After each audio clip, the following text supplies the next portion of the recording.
Bonjour à tous et bienvenue dans Cult & Click, une émission de qualité. Est-ce que ton micro est allumé? Il est allumé, bien sûr. Bravo. Professionnalisme. Bonjour. Bonjour, Kerr. Bonjour. Comment ça va? T'as une araignée? Ah, Ok. ça n'a pas marché. Ça va.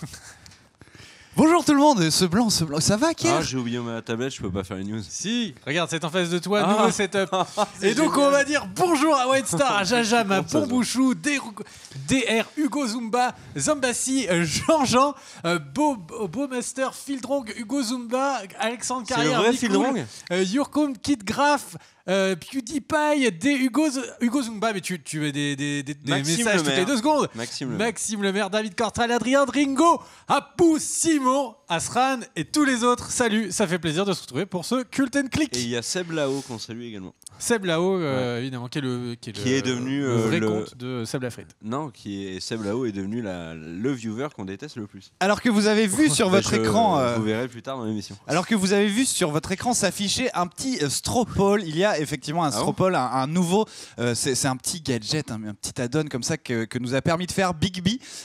Grâce à ce Stropole, en fait, vas-y remets-le, mademoiselle. C'est froid. Hein. Madame d'ailleurs, pardon, excuse-moi. Voilà, on vous pose la question, Deadpool est absent des Oscars. La réponse c'est soit un scandale, soit logique et en temps réel. C'est quoi ça ce va. Stropole? Eh ben écoute, tu avais qu'à en faire un, voilà, au lieu de critiquer comme d'habitude. Voilà, le problème c'est que évidemment quand je vous dis ça, je ne me rappelle plus du numéro du Stropole. Du coup, ça va être un peu Non, compliqué c'est pour eux d'aller affiché, voir. c'est affiché. Regarde, Ah ben juste là, voilà, vous pouvez retrouver. Et pour ceux qui sont avec les nantis de la connexion ADSL 380p, c'est le 121 95 47 6. Voilà. On a changé beaucoup de choses au niveau du setup technique, notamment on a changé des choses au niveau du setup son. Si vous avez des remarques, n'hésitez pas à les faire tout de suite qu'on puisse On a bien un démarrer. ingénieur sonore en plus. Non, juste pour les 5 premières minutes. Donc c'est très important pendant ces 5 minutes. C'est On qui en parce que profite tu à nous fond. l'as pas présenté en fait. Eh ben, Moi, je vais c'est- serrer la main poliment, mais je ne sais c'est- pas qui c'est. C'est Romain le Ninja. Romain le Ninja. Romain le Ninja, tout à fait. Il y a beaucoup de ninjas qui s'appellent Romain et on n'en parle pas assez, je trouve. Pendant que les gens disent que le son est bon, mais c'est peut-être parce que tu n'as pas encore parlé. Kerr, ça va? Non, il y a les épisodes de Vikings qui visiblement auraient fuité sur le net.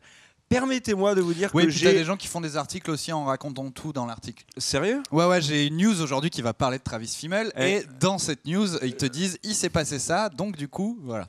Oui, Et mais c'est bien cassé les c'est couilles. normal. Non, mais ils te détaillent comment ça arrive. Oui. Ça m'a pire cassé Mais les oui, couilles. mais tu m'as dit je fais une news sur Travis Fimmel. J'avais envie de te répondre it's a trap, mais... Oui, mais je sais. De mais, toute façon, mais le j'ai chat vous préféré avez que déjà tu spoilé. tombes dans... Et alors, comme les articles de Viking, les épisodes de Viking sont visiblement disponibles en ligne, je tenais à vous dire que je m'en vais parce que j'ai piscine avec le préfet. Je reviens la semaine prochaine. Ah, tu as encore tes problèmes Non, de goutte? moi je reste. Bah non, mais c'était pour les voir. Mais bon, tant pis, moi je... Ça roule. Alors du coup, eh bien, j'ai envie de dire, puisque ce démarrage est en folie, est-ce que mon cher Cardel, tu veux commencer tes petites news? Oh bah Non, oui, mais moi, carrément. Est-ce que je peux faire une anecdote Je peux faire une anecdote Putain, Cult & Click j'étais sûr qu'on aurait, pour la On première n'arrivera fois, pas à avoir un truc fluide, en tu vois. 5 ans d'émission, qu'on aurait le premier bon démarrage. Oui, de ça aurait été Cult & Click. cool. Tu Et me là, lances, je réponds. l'anecdote Non, de non. Kerr. Bam. Vas-y. Ok. Juste pour vous dire que j'ai reçu un petit... Ça va être très intéressant. un petit message sur Twitter de Seb là-haut qui nous dit, qui me disait salut Kerr, tiens regarde, je suis en photo avec Tom Hardy. Est-ce que tu peux balancer la photo, ma chère Danielle, s'il te plaît? Je pense que tu l'as pris un tout petit peu de court. Elle ne s'attendait pas, vu Ah, qu'elle mais- s'attendait à avoir les news avant d'avoir à balancer les mais assets. moi, peu m'importe. Peu Peu m'importe. m'importe. Donc voilà, nous avons une photo d'un viewer qui est tombé sur Tom Hardy Mhm. à Disneyland. T'es sûr que c'était pas Non, Françoise? Bah écoute, Françoise, j'ai voulu lui répondre. Moi, j'ai déjà une photo de moi avec Françoise Hardy. Ça s'appelle Seb là-haut, Tom Hardy. J'ai été assez original dans la manière de nommer l'image. Voilà, Daniel l'a trouvé, vous allez la voir. Et ben, Tom Hardy qui était à Disneyland. Non, c'est Shiba, c'est un pote de KO. Non, c'est vraiment Tom Pour ceux qui Hardy. aiment l'e-sport. Et notre c'est un ami manager de team Seb Dota 2. là-haut, qu'on salue et qui est très sympa, m'a dit que Tom Hardy était très accessible et très sympa avec ses fans. Bon alors Seb là-haut m'a dit qu'au bout de 3 heures à le coller, à n'en plus finir, visiblement Tom Hardy s'est agacé, mais en dehors Il lui a de mis ça, un pain dans la gueule. mais il l'a visiblement mordu à la gorge lui arrachant une bonne partie de chair. Mais voilà. Merci à toi Seb là-haut, et si vous aussi vous rencontrez des stars, que ce soit Vin Diesel, Steven Spielberg, Brad Pitt, Chris Pratt, Jennifer Lawrence ou Vincent Lagaffe, n'hésitez pas à nous envoyer les photos sur Twitter ou sur Instagram. Voilà. Qu'est-ce que vous avez fait pendant que j'étais pas là? Parce que Christian Robinet nous dit merci Cardel pour ton retour, car on s'est quand même tapé Grey's Anatomy, et le pire c'est que j'ai trouvé cela intéressant. C'était tellement le pire moment de culte depuis le démarrage. Juste pour vous dire, Kerr qui nous parle de Grey's Anatomy pendant un quart d'heure non-stop. Ouais. Et vraiment, c'est un des pires moments de ma vie. Non mais vraiment, on pourrait dire la fois où un prêtre a tenté de me violer. Non. Ce moment où Kerr nous a parlé de Grey's Anatomy, était encore pire que cette course que j'ai fait comme ça tout du long. Pendant 250 mètres, le mec a essayé de me tracer. Mais j'étais plus rapide. Et le truc, c'est que Kerr, je ne pouvais pas courir. Je devais continuer l'émission parce que les gens étaient là, ils auraient été déçus. Qu'est-ce qu'on leur dit? On leur dit voilà, désolé, l'émission est annulée. C'est Kerr qui vous parlait de Grey's Anatomy. Mais c'était pas possible. C'est le pire moment de ma vie. Ben, je vais teaser, je pense qu'il y aura sûrement un autre pire moment. Je vais vous parler d'iZombie un peu et oui, mais toi tu vas le défoncer. Moi j'ai dit beaucoup de bien de Grey's Anatomy. Expliquez pourquoi c'était bien, voilà. Ce visage, j'avais la vérité. Tu sais que en fait, quand j'ai commencé à parler de Grey's Anatomy, j'ai mis mon bouclier. Vos remarques. Consultant de la police. Non, j'ai mis mon bouclier. Vos remarques, je m'en bats. Et en fait, du coup, Big Big était en PLS et le chat aussi. Et ben moi, ça ne m'a pas du tout dérangé. J'ai pu parler de Grey's Anatomy. Et d'ailleurs, il y a eu beaucoup de commentaires sur la chaîne de gens qui ont dit que eux aussi ils aimaient bien Grey's Anatomy. Et du coup, ils m'ont demandé une review chaque semaine de Grey's Anatomy. Et nous le ferons sur Cut & Click. C'est la promesse que nous faisons. Tu fais. Non, je déconne, on le fera pas. Ça, par contre, faut pas déconner. Bon, là, vous êtes là en train de parler, mais est-ce que vous lancez les news? Ça vous dit de passer aux news? Oui. Écoute, passe aux news. Je vais juste faire un petit calage technique pendant ce temps-là. Ça va prendre 2 secondes. Lance ta petite news. Je trouve que Romain Ninja est pas trop habillé comme un ninja. Mais c'est que mon avis strictement personnel. Est-ce que tu veux faire ta première news? Eh bien, je vais faire ma première news. Tiens, ou deux. Dans les faits, ça aurait été mieux que ce soit moi qui parle des Oscars. C'est la grosse actualité. Allez, parle des Oscars. Voilà comment s'imposer. Parle des Oscars. Pas de Toi, soucis. tu vas nous parler de cinéma arménien encore. C'est qui parle? Les Oscars, les nominations sont tombées, figurez-vous. Alors que j'ai viré tout le monde, visiblement. Les nominations, les Oscars 2017 qui auront lieu dans la nuit du 26 au 27 février. Et il y a un record. Oui, un record pour le film La La Land qui est sorti ce mercredi en salle, qui est particulièrement bien noté, visiblement. 14 nominations pour La La Land. Seul le film Eve. Mais arrête, tu me balances, c'est quoi ça? Non, j'aime pas les bons comme ça. Il y avait le film Eve de Joseph Mankiewicz et Titanic de James Cameron qui avait obtenu également 14 nominations. On va faire les plus intéressantes, mon cher Cardel. Et si tu veux, comme Big B n'est pas là, je peux te dire celle qui m'intéresse le plus dans j'aimerais surtout que tu me donnes ton favori.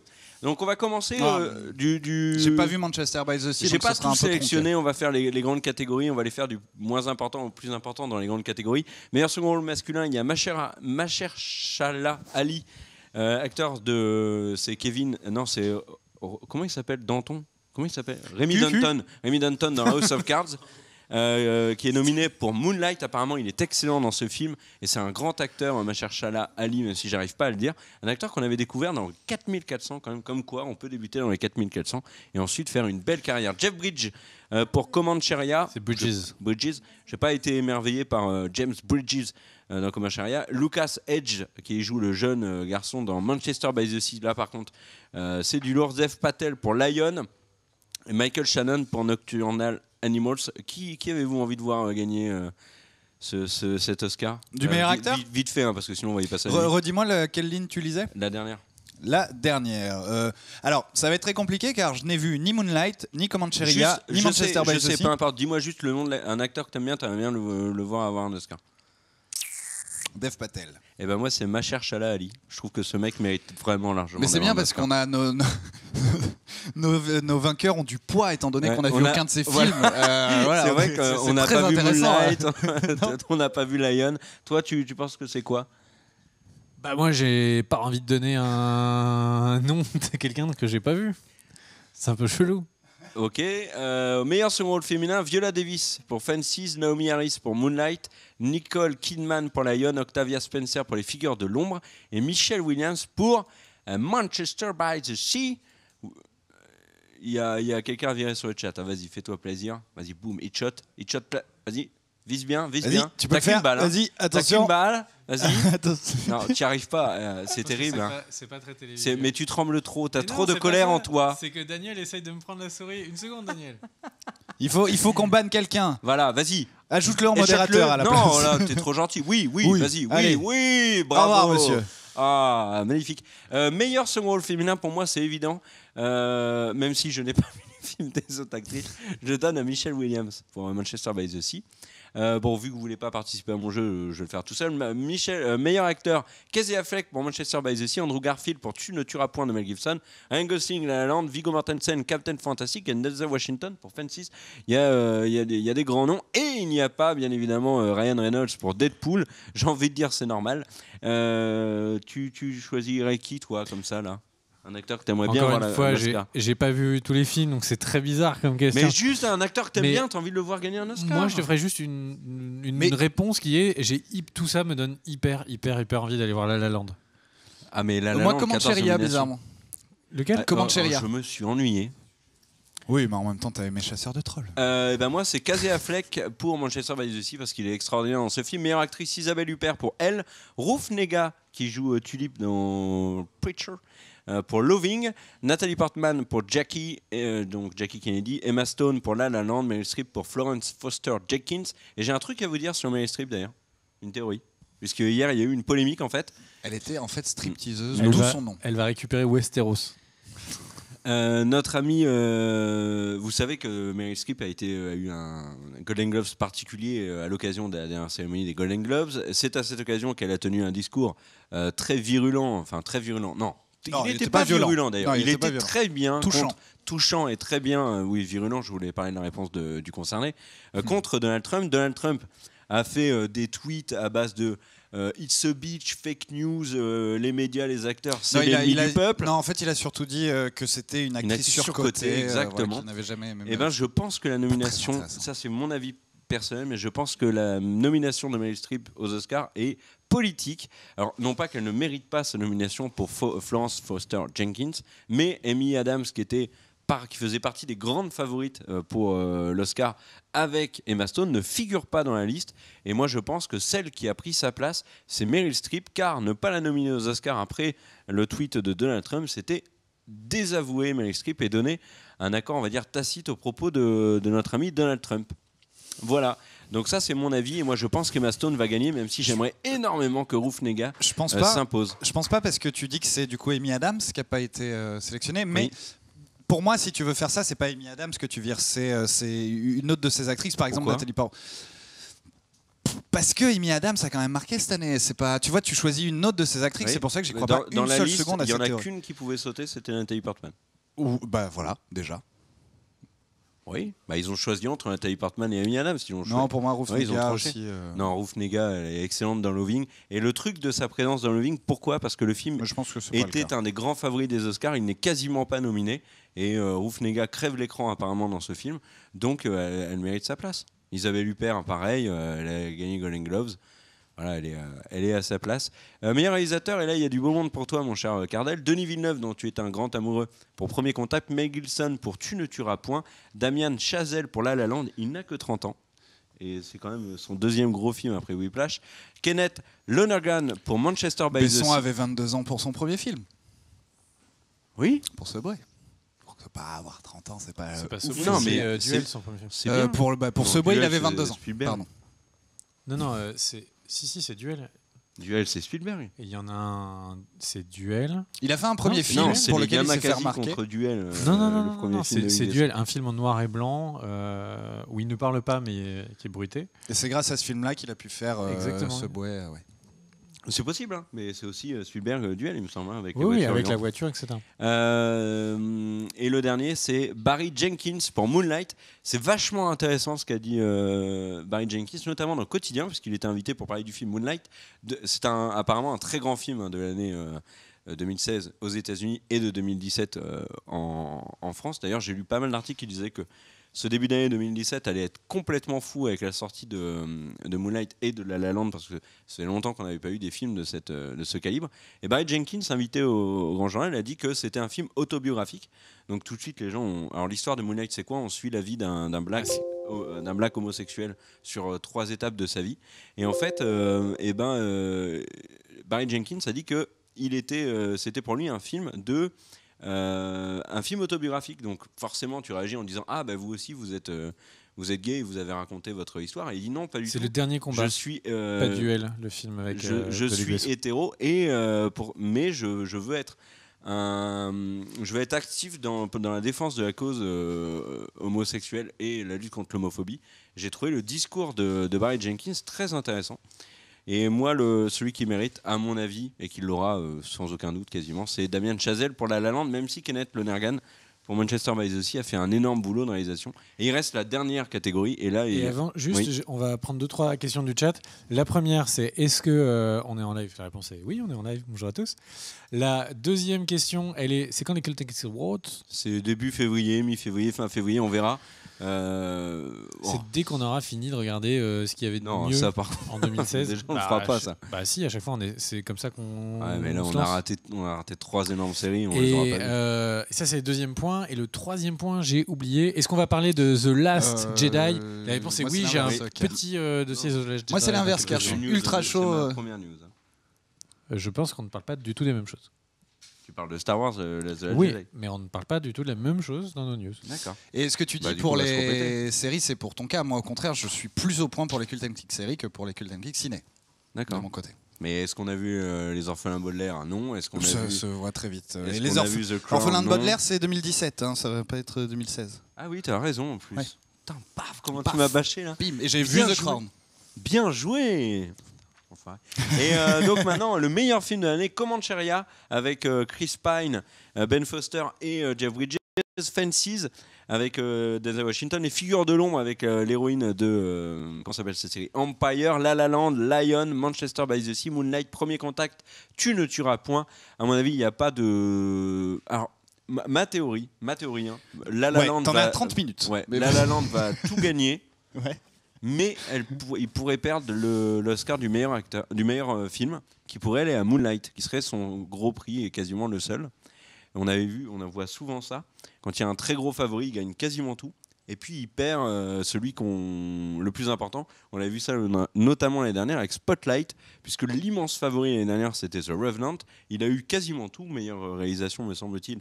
Meilleur acteur avec DiCaprio, et il n'a pas eu l'Oscar le plus important, qui était meilleur film donné à Spotlight. Je pense qu'on peut revivre ça cette année avec Moonlight, car ça serait visiblement dommage que Moonlight n'ait rien.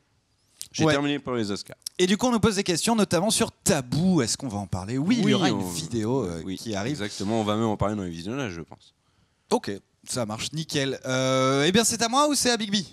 Vas-y, je t'en prie. Eh bien, j'y vais. J'ai envie de vous parler d'Alien 5 en premier. Alien 5, c'est en fait un projet qui est un peu dans la boîte depuis 2014. C'est Neil Blomkamp, le réalisateur de District 9, de Elysium et de Chappie plus récemment, qui devait le faire.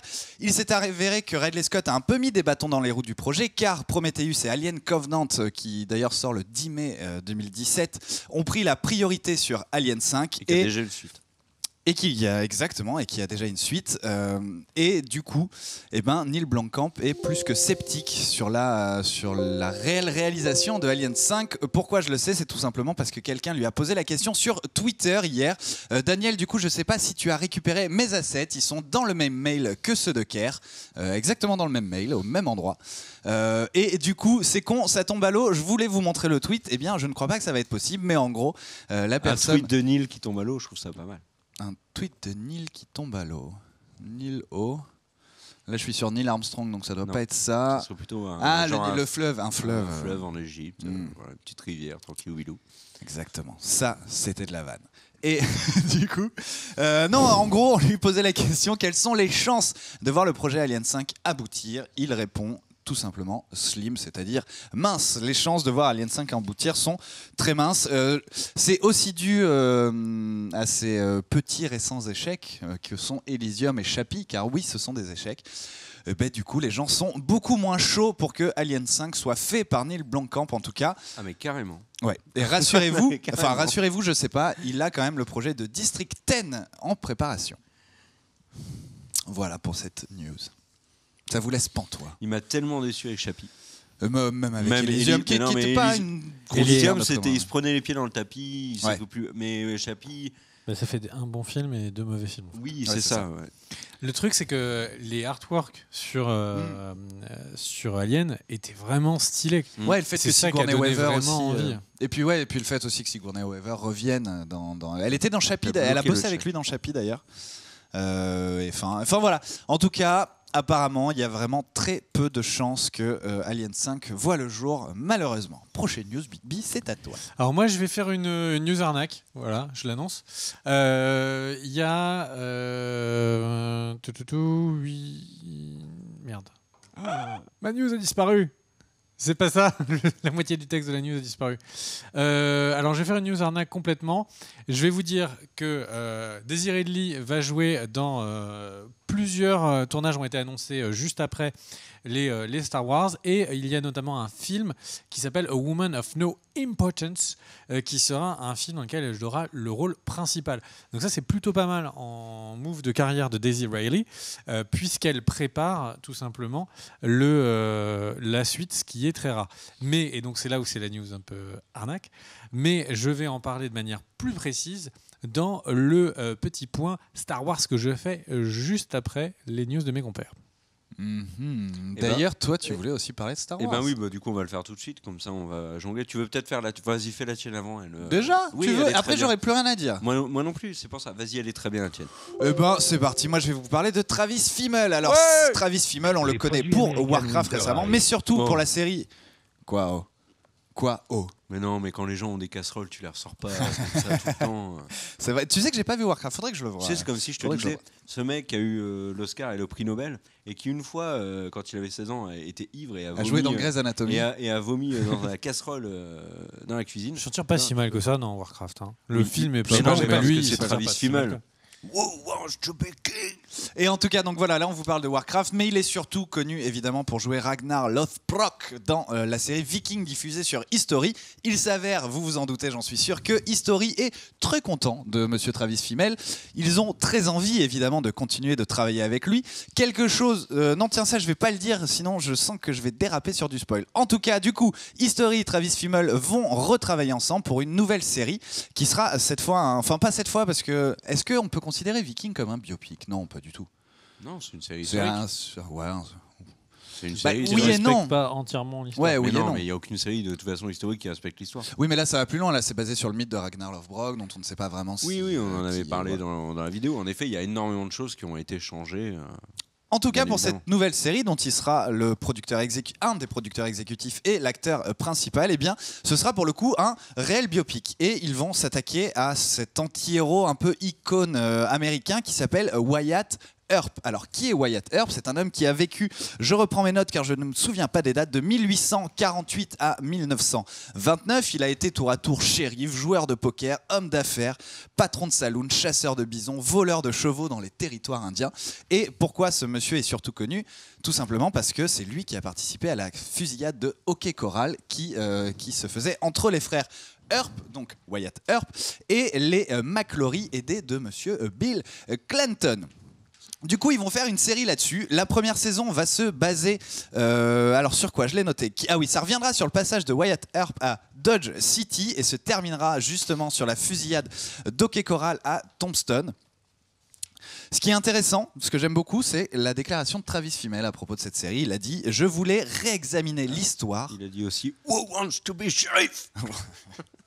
Les pensées de ces personnages sans le filtre rose d'Hollywood. Je veux laisser le public décider si les gens comme Wyatt Earp étaient des pêcheurs ou s'ils étaient les victimes d'un concours de circonstances. C'est-à-dire que je pense que ça va être une série assez froide qui va essayer de ne pas prendre parti, de dire si ce monsieur était une bonne personne ou pas.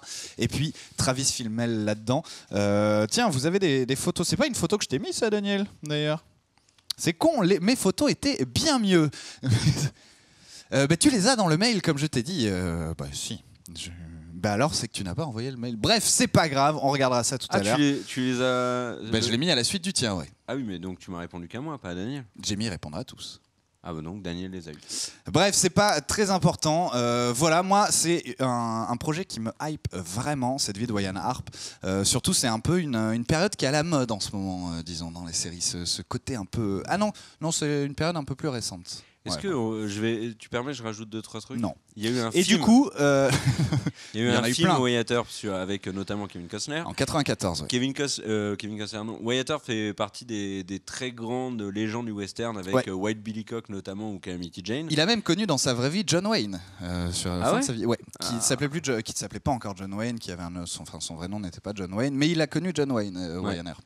Et me semble-t-il, je vais te dire une bêtise, mais il est comme Wild Billy Cock et Calamity Jane sont dans la série Deadwood. Je crois que Wyatt Earp fait également un passage dans la série Deadwood de HBO. Et est-ce que vous croyez que Wyatt dans Westworld a été nommé en référence à Wyatt Earp? Mais bien sûr. Aucun doute là-dessus. C'est intéressant. Enfin voilà, en tout cas, on va revoir Travis Fimmel dans une série et toujours sur History. Et alors, il y a deux trucs à rajouter. D'abord, ce qui est très étonnant, c'est que Travis Fimmel avait dit qu'après Viking, il voulait se concentrer à fond sur le cinéma, ce qui n'est pas le cas là. Et surtout, History, la chaîne est en train d'exploser. Ils ont Viking, qui est un énorme succès critique, parce que là, les notes sur IMDb de la saison 4, c'est du 9 en moyenne. Ils ont une audience sur Viking qui est énorme. C'est une des séries en plus les plus téléchargées actuellement. Et là, pour le coup, en l'absence de Walking Dead, Westworld, Game of Thrones, c'est la série la plus téléchargée du moment. Ils sortent plein de séries super stylées. Il y a Six qui a commencé la semaine dernière avec Walton Goggins, donc qu'on avait vu dans The Hateful Eight, dans The Shield notamment, et qui est le méchant du prochain Tomb Raider. Et il y a d'autres séries qui sont en préparation sur l'histoire. Il y en a une sur les Templiers, et il y a un article sur les Templiers à lire sur le site Cult & Click, qui est vraiment un site stylé, je trouve. cultandclick.com, c'est ça? Tout à fait, ouais, tout à fait. Bon à savoir. Voilà. Let's go!